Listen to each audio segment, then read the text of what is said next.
Hi everyone, welcome back to my channel. I hope you're all doing really well. So in today's video, I'm sharing a new recipe with you guys that I haven't shared before on my channel. So I'm going to show you how you can make some delicious black-eyed beans / black-eyed peas curry. So I feel like South Asians generally have this quite often.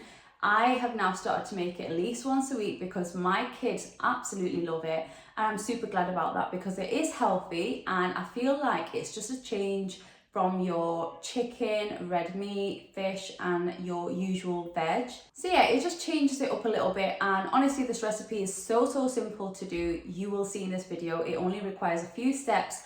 However, there is a little bit of a waiting time while you're waiting for these beans to actually soften and cook. But don't let that put you off because I promise you the rest of it is super simple to do. And at the end of it, you know, you'll be super glad that you made it because you can actually make a huge batch as well. It's so easy to do all in one pot, and yeah, I really want you guys to try it out if you like the look of it. And I just really want to start sharing different types of recipes on my channel here because I feel like at the start I was just showing you kind of one type of food, whereas now if I'm cooking a curry or anything like that, I want to start sharing it because I feel like there's viewers out there who might like the look of something and never tried it before, and they might follow my recipe and really enjoy it. So I am going to start sharing just whatever I make. If I've not shared it before, I will share it with you guys. And yeah, there's not really much else to say about this recipe apart from it is super delicious, easy, simple, and I want you guys to try it out and give me some feedback down below. So let's get straight into making these black-eyed beans and I will see you at the end.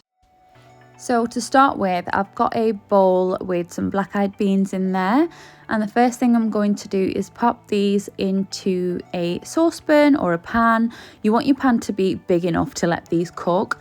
First thing, I'm going to wash them really well, and then I'm going to add some water into the pan with the beans. So you want plenty of water, you're going to need it, and then we're going to start adding some seasonings. So the first thing I'm going to add is this curry masala. This is the original one. You can get this in a hot version as well.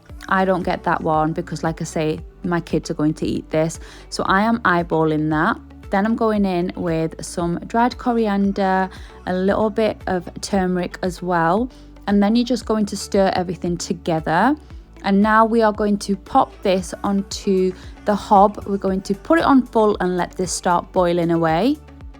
So as you can see, this is boiling away really nicely. So I'm now going to give this one more stir, and then we are going to turn the temperature of the heat right down to low, pop the lid on and let this simmer until your beans are completely cooked. This can take up to an hour. So just check on it, add more water if you feel like it's drying up too much.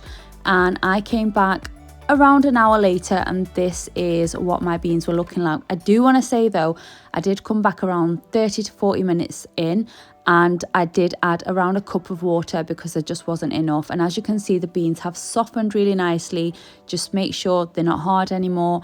And once you get to this stage, we are ready to move on to the next step. So for now, I'm just going to leave the heat on low, pop the lid back on and just get on with what I need to do next. So for that next step, I have got a pan over a medium heat. I'm going to add some butter into it. Then I've got some garlic here. I've got around 6 or 7 cloves of garlic. Use quite a lot of garlic. It's honestly going to add so much flavour. So I've just added that in. I've minced it in my garlic press. And you want to cook this on a low heat now because garlic can burn fairly quickly. So just stir it around continuously until the garlic is turning a little bit brown and you can really smell it. And then you want to add in a generous handful of coriander. You guys know by now I am obsessed with coriander, so I add extra. So I do want to mention at this point, traditionally and usually you would be adding in a lot of oil at this point. So the garlic and coriander would be swimming in oil, but I am just trying to cut down on all the unnecessary fats. So that's why my pan is looking a little bit dry, but honestly the taste at the end was still delicious. So I'm not too bothered about that. So once you've fried these two ingredients off for a couple of minutes, it's now time to add this into your bean mixture. So I'm just going to remove the lid now, add in the garlic and the coriander that we just fried straight into the pan of beans and then just stir that through. So now that I have added those ingredients in, I'm just going to keep the heat on kind of a medium heat now, because I just want this to thicken up slightly. So you can just choose whatever consistency that you like. I do like this to be slightly thicker, just so that you can dip some bread in there or whatever, but you can totally have this on its own with a spoon. So at this point, I am just going to add a little bit of butter into the center and just stir that through and let it all melt. It just adds a little bit more flavor. I just want to say that this is salted butter, and speaking of salt, I'm going to add that in a minute.